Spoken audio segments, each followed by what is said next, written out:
The place, Earth. The show, episode 15 of the Food Truck Empire podcast. Your mission, create the best tasting, most profitable food truck on the planet.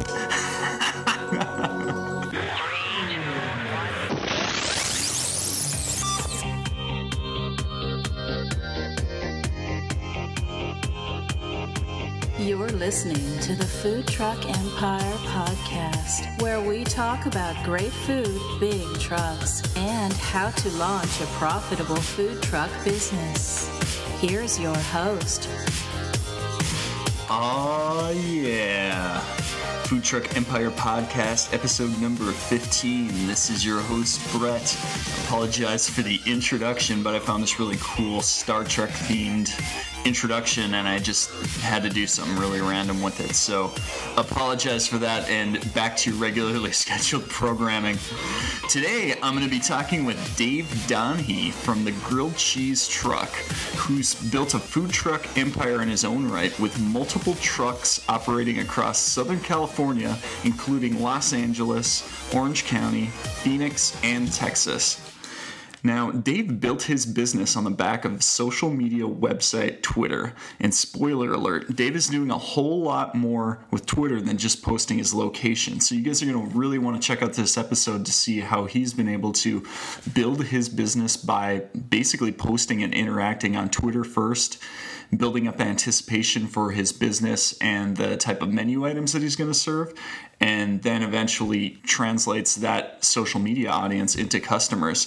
Second, Dave shares why he believes veterans of the United States military are the best food truck operators on the planet, bar none. It's a really cool story that he's got, and you guys definitely aren't going to want to miss out on it. But first, I've got a ton of news items this week that I've just got to get through with you. The first of those being is that I'm thrilled to announce that the Food Truck Empire podcast officially has its first sponsor. Applause effect, please. I've been kicking around the idea of getting a sponsor for a few weeks now, and I think I've finally found somebody that really fits in with right now. Like, obviously, you guys don't want to hear anything that isn't relevant to food trucks and that sort of thing. And I think I've really found somebody that matches up well. Just FYI, I'm not going to be running a ton of traditional commercials either on this show. I definitely don't want to waste your time with that. This isn't going to be top 40 radio or anything. Now, in addition, I think this sponsor is something that is actually going to help out a lot of people that listen to this show. And I'm really excited to announce the official name next week. We're still sort of finalizing some last minute things, but I will be able to announce that next week. With that being said, if you are a business that's relevant to the food truck industry or food truck entrepreneurship and want to sponsor an episode of the podcast, feel free to shoot me an email or just hit me up on Facebook, and we can find out if we're a right fit for one another. Now, news item number 2. Also, in case you haven't noticed, head over to the foodtruckempire.com subscriber page to join the community. Membership, of course, is free. And if you sign up, I'll send you the 7 most popular ways mobile food owners are starting or expanding their businesses. Best of all, 2 of these you never need to pay back. And of course, you'll also receive exclusive information that is only available to subscribers of the email list. So definitely check that out if you are interested in starting out a food truck or expanding your business in the near future. Finally, if you listened to this show last week, you know already that I'm looking for one new food truck to help fund and promote each month of this podcast for the rest of the year. And I haven't selected anyone for October yet, so definitely get those ballots or emails or Twitter messages to me as soon as you can this week. If you know a deserving entrepreneur too, feel free to send them my way, and they'll get featured on the show and get a little bit of seed capital to their Kickstarter.com fund, their Indiegogo fund, or any other crowdsourcing campaign that happens to be online.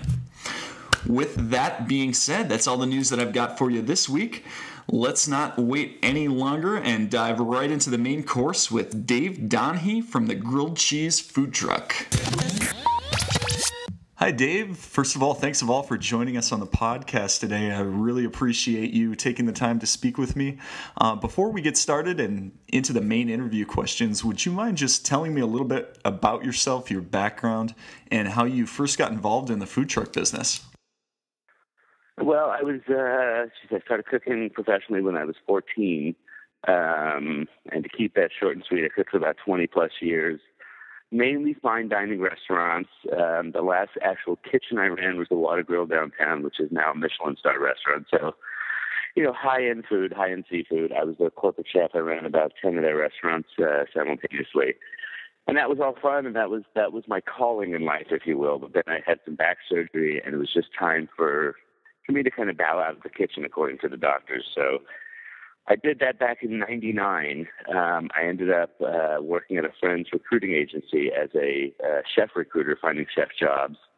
I did that for about 6 years, and then I bought the company, which I still own. And it's the oldest hospitality recruiting agency in Los Angeles and still running now. And I did that for about 10 years and absolutely loved it. I was helping people. It was it was fun being a part of somebody's life and getting them to the next level of their career. But one day somebody sent me an email about this grilled cheese competition taking place in Los Angeles for the 7th year in a row. So I ended up, it started bouncing around in my head. I'd never competed in food competition. Just wasn't my thing. I cooked to make people happy, not to get my name in lights or anything. And then also bouncing around, geez, what would it be like to have macaroni and cheese and a grilled cheese? Because that was one of my claims to fame, if you will, with one of the restaurants I ran. Which that meandering in my head ended up turning into, and barbecue pork and caramelized onions and sharp cheddar. And that became the cheesy mac and rib, which I ended up competing in that competition. Didn't win, but when I got there was a line about a mile long, 5 people wide, waiting to get into this thing. That's when I realized there was a following for a grilled cheese sandwich. So packed it all up and started walking out, and out in front of the competition was a food truck waiting to capture on, this demographic leaving. And then as I walk out the door, it was a healthy themed truck with, doing organic salads and wraps and this and that. And I'm like, this is just the wrong demographic to wait on. And that's when the light went off in my head saying, wait a minute, what about a grilled cheese truck? So I, scurried home and jumped online and realized there was not a grilled cheese truck in the world yet. I spent about 2 days researching it, which kind of blew my mind. And then, there was a couple of events that happened within the next week that kind of led me to believe that this was what I had to do. So it took about 5 months and opened the truck. Wow. Very cool. Now, I know, fast forward from your original competition, and I know the grilled cheese truck has been named the #1 food truck in Los Angeles a number of different times. Very, very, arguably the most competitive food truck market in the United States. How do you make the grilled cheese truck stand out from everything else in Los Angeles? Well, it started with a fairly strong, yet at the time I was fairly ignorant to it, but a strong social media presence. That was what really helped kick us off, because I started immediately once the decision was made to open this truck. I started just playing with social media. I'd never tweeted before, but I realized that was what was going to create the personality of the truck. That's what people had been identifying with the food trucks at that point, because Kogi had started, and we were we started in the infancy of the industry. So it was a lot of working the crowd, if you will, for lack of a better, and engaging them with having them help with the incarnation of this whole thing. So, at the beginning, my ex-partner, she thought that we should have done French fries. I was like, absolutely not. This is totally a tater tot type concept, and we couldn't agree. So I said, well, let's put it out to the masses. And so I asked them, hey, what do you guys want to see, tater tots or French fries? And 10-1, it came back tater tots. So to have that take some ownership in this thing growing or turning into something was how it really started to stand out. We had 2,500 followers on Twitter before we had keys to a truck. Wow. And Yeah, one of my favorite tweets in the pre-truck stage was, "If this is a hoax, this is brilliant," because it went on for about 5 months of me just taunting the crowd with pictures and menu ideas and stuff like that. So that's what really kicked us off, was our social media presence. So then, I will always say, in when it comes to food trucks, or any food service, if you've got to take care of your people and you've got to put out the best product possible, and of course it's something that has really, I think, died in this country. Customer service has to be through the roof. If you hit those 3 things, everything else kind of falls into place. Are you still active in social media? Like, I know that the majority of trucks are active in social media, but what most people don't seem to do is, ask their audience questions, which is what it sounds like you were doing. Most people seem to, they get on Twitter and then they post their location, maybe a food pic, and that's pretty much it. So do you still do that? Yes, absolutely. And what's happened is, because we've got this growth spurt that we're going through right now, we're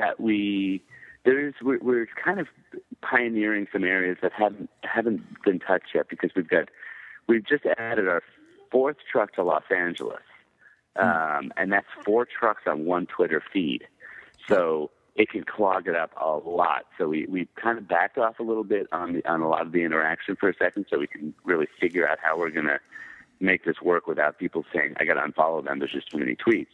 Yeah. And we've just kind of figured out our grand plan, which is going to work well. So what's going to happen is I did, for the first 3+ years, I did every single tweet. And some of those I did, and not some, for the first 3 years, nothing was scheduled. It was all at the moment. So it was a lot of work. I got in a lot of fights with friends and family and, ex-girlfriends and stuff, because I was always on my phone. So now we've got them scheduled out, and what's going to happen is I'm going to start playing much more of a role of just that, the banter with our followers, starting online promotions and this and that for every little thing. Plus, as far as just advertising in general, what we're doing, especially with the veteran program, it's a great way to reach a huge amount of people. I mean, we stand at the number 1 followed truck in the world on Facebook, and the number 2 followed truck in the world on Twitter. We're the only verified food truck account on Twitter. Awesome. And I know you mentioned this in your last statement, but you guys operate on at least as far as I understand, a slightly different model. For example, you're not just one, the typical solo entrepreneur food truck owner. You, from my understanding, offer franchising type opportunities to other entrepreneurs, allowing them to leverage the grilled cheese truck brand and menu items, etc. Can you tell us a little bit about your franchising opportunity and why you decided to head in that specific direction for the business? Because I know that there are a few food truck franchises, but they're pretty rare, and I don't know if many of them have much of a brand name behind them. Right. Yeah, and that's I think there's a couple of trucks a couple of brands that are starting to do it. What happened for me was it came to a crossroad. Remember, this was something I started where I could be creative again, and I'll hire somebody and he'll run it, and I can have fun with food.